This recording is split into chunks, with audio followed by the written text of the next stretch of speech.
Assalamu alaikum and welcome to Salam Geographia. This particular video is going to be about coastal landforms. So we're going to look at erosion landforms and we're going to have a look at a particular one. So we're going to focus on how caves, arches and stacks are formed in this particular lesson. So if you haven't already, please do subscribe because we'll be making more and more videos.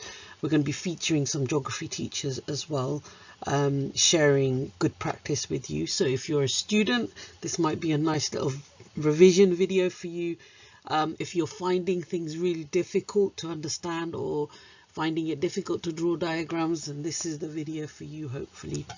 So also, if you think that you want to ask me a question, or if there's something that you like, if there's a particular concept in geography that you want to know more about, or that's confusing you, or there's a diagram that you just don't understand, please do leave a comment below and I'll try and get back to you on that. So let's get into this video. We are going to look at the formation of caves, stacks and stumps. Now this is one of the most sort of favorite kind of question that you might get in your GCSE or A-level paper. So it's really important to understand processes of erosion, especially by waves, and how certain landforms are formed. Now, if you look at this picture, there's like a spectacular kind of view here. Often we go to these fantastic holidays or field work and we look at all this formation and we just are in awe of how beautiful everything is. But how does all this happen? I mean, how do these rocks take the shape that they actually take? We're going to have a look at this in more detail. So we're going to concentrate on certain forms, landforms. So we're going to start off with headlands. So remember, when we're looking at coastal landforms, this is something that's going to happen over a long period of time. And you'll probably have seen something similar on a holiday. So obviously you're not going to see a diagram like this on holiday. This is a very simplified version of a headland. So when I say headland, I'm going to show you a photo. So you might have been on holiday and you might have seen a bit of rock jutting out to sea. Okay, so sometimes cliffs, they're made up of what we call resistant rocks, okay, which is prone to attack from wave action, but quite strong in the sense that it won't erode that easily. It takes a long time for it to erode. So the softer rock around it might erode faster, and then you get this beautiful landform. So if there are any lines of weakness in that rock, major changes are going to take place, and you're going to see the landscape change. Okay, you're going to see the landforms change. The rock is going to start changing shape. Those fault lines, we call them joints as well sometimes, and we sometimes call them cracks. So it depends on who your teacher is and what language they're going to use. So remember, you've got softer rock and you've got more resistant rock. So the resistant rock tends to stay, obviously with its name, resistant. So then you get something happening like this. Okay, so I want you to think to yourself, this is a piece of rock or resistant rock jutting out to sea, and then here you see a crack forming. Okay, so these lines or faults or joints, you can call them different names, can be seen quite clearly when you take a side view of a headland. Okay, so when we're drawing diagrams, it's important to visualize something like a simple version of what you see in front of you. As the wave action sort of cuts into the base of this headland, you tend to get those cracks becoming bigger and bigger. Okay, so you'll start seeing a narrow steep-sided inlet, and we also call them geos as well. So it's like a space where you get water, where like a separate body of water to the sea. So you might actually have a cave forming here as well. But to begin with, we have something like this, a crack. Okay, so here you can see the next stage. You have a cave forming through erosion, and this is primarily because of the water, wind dissolving or wearing away the rock over a very long period of time. So there's numerous processes going on at the same time for a cave to be formed, and this cave actually starts becoming larger and larger because of the marine erosion that's taking place. And we're talking vertical erosion, and we're talking backwards erosion, and this all creates strange kind of holes in the rock. Okay, so they're quite spectacular when you go on holiday and you see these fantastic caves. So as you can see in this picture, the cave's getting larger and larger. Okay, but look what's happened here. Okay, this is something what we call a blowhole, when the water actually gets through the rock. Okay, so we're talking vertical erosion. Okay, so erosion might be the water going upwards. Okay, so remember, the water is like continuously moving.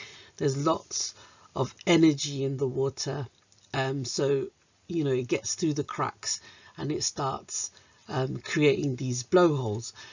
And when you're conducting field work, or if you're on holiday, it's really important that you're really careful around these areas. That's why they tell you to take sort of good precaution and make sure that you go in groups, and that you're aware that this could happen as well.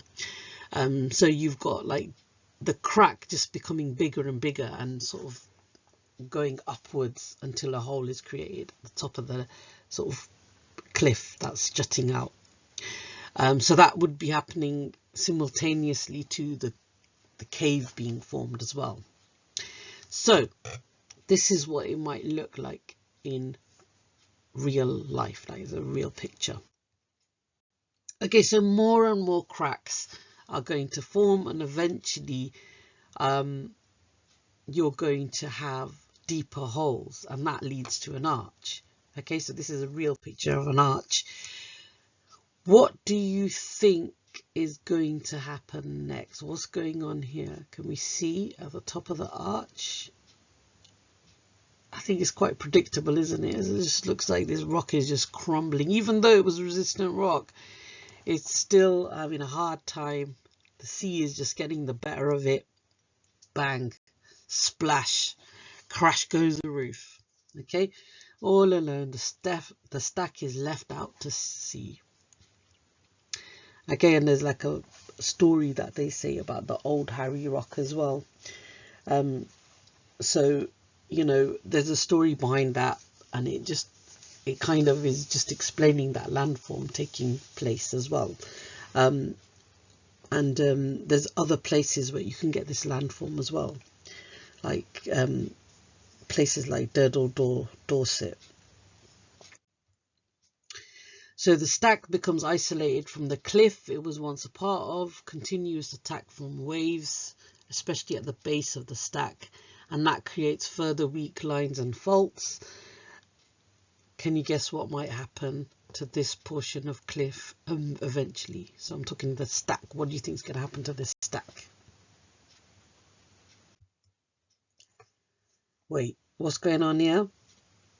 Here you can see a stack is worn away over time. Remember, the stack is continuously eroded by wave action, especially at the base, which weakens it over time. And then before you know it, the stack's worn away. Okay, and you're left with a smaller stump. So the stack becomes smaller and shorter, eventually collapsing into what we call a stump, a small low-lying rock formation that's only visible at low tide. So it ain't over. We'll keep going on and on. Okay, and that headland will keep going backwards and retreating until we have a series of maybe stumps in the sea, out in the ocean, or we will in the sea, sorry, or we'll have a situation where a new cave is formed, and then you have like your arch forming, and then that eventually turns into a stack and then a stump. So what I want you to do is I want you to write your own version of the story, so you can make it as interesting as possible and create a story about what happens to the headland, because you need to be able to do this for the exam, and it's good to think of fun ways of learning this, so that you can have a bit of a giggle during your exam as well. Now, also, while you're writing your story, it's important to think about the key processes that are at play. Okay, so it's important to understand a little bit about hydraulic action. Remember, that's like the sheer force of the water hitting the rock. And then you have abrasion, and I like to think of this as like, for example, sandpaper, you know, when it scrubs against a piece of wood. So sediments in the way of like grinding against the rock. And then you have this attrition, okay, so like the breaking down of rock. So they collide with each other and they start you know, breaking each other down into smaller and smaller, finer pieces. All of this, remember, is happening at the same time. And then you have the weathering as well, so breaking down of rock due to atmospheric processes is, for example, like freeze thaw and chemical weathering. So sometimes you have biological weathering as well, where animals burrow into the land above the rock. So there's so many things happening to make the rock weaker and weaker, no matter how resistant it might be. And then of course you've got wave refraction as well, and we're going to make a video dedicated to this, to understand how wave energy affects headlands and how that speeds up erosion as well. So remember, all of this can be imagined as a sequence from the headland to the formation of a stump, okay, with all the different landforms in between that take place, like caves, arches and stacks. So the diagram that we've just seen like a little bit of an animation attempt to show the dynamic nature of coastal landscapes, and that's all driven by both marine and subaerial processes. So it's important for us to actually break down what those mean as well, but those will be explained more in videos to come in the future. But for now, it's really important that you understand this particular diagram, because it is an exam favourite. Now, this is taken from the OCR A-level book, 2nd edition. There's a really good diagram in there. It's an A-level book, but you can use it for GCSE as well. And you can just see in this diagram all the different landforms, okay? So it's a really good idea to have a go drawing this diagram. So what I want you to do now is get a blank piece of paper, or maybe in your notebook, and have a go drawing this diagram, right? And just try, remember, drawing diagrams is not difficult. There's like shapes, like there's like triangles you can see here. There are rectangles you can see. Try to draw the main shapes first and put a bit of color into your diagram. It's always nice having a nice diagram, you know, in your book. It makes you want to read your notes, and annotate it with maybe some red pen or something. So here we've got, if we start from left to right, we've got headland and the cliff clearly indicated, and then we've got something called a wave cut platform, okay. We've got lines of weaknesses drawn within the chalk, and also we've got like a cave and an arch that you can see in the diagram as well. And then the stack. There's a landform missing. Can we think what that landform is? Did you guess? Yeah, it's the stump. So you could just add that in. Although this is a real sketch of a real sort of place, that's why the stump's not there, but you can just add to this imaginary diagram, because remember, it's a diagram. So please do have a go drawing this diagram. Here is the actual location. So this is like a field sketch of a real place. Okay, so it's really important for us to understand that everything that we do in geography, like all the diagrams that we try to recreate, is like an imitation of real life. Okay, so we're just trying to understand the world a little bit better. We're trying to understand, you know, how things form, how rocks change shape.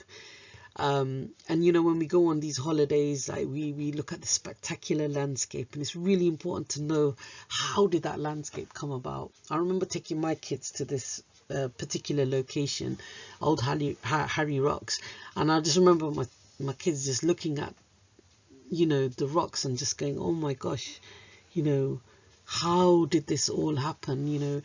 And it was like an opportunity for me to just talk about all the different processes at play, and they just sat down just wanting to learn more and more. So, you know, thank you for like engaging with the video this far, and I hope it's helped you, and I hope it helps you with your exam as well. Now, please do remember, I'm going to be making more videos, so please do subscribe so that you're kept up to date with all the latest videos. And please do leave a comment as well. It's always good to have a comment. It's always good to see if these videos are helping you as well. That's all from me.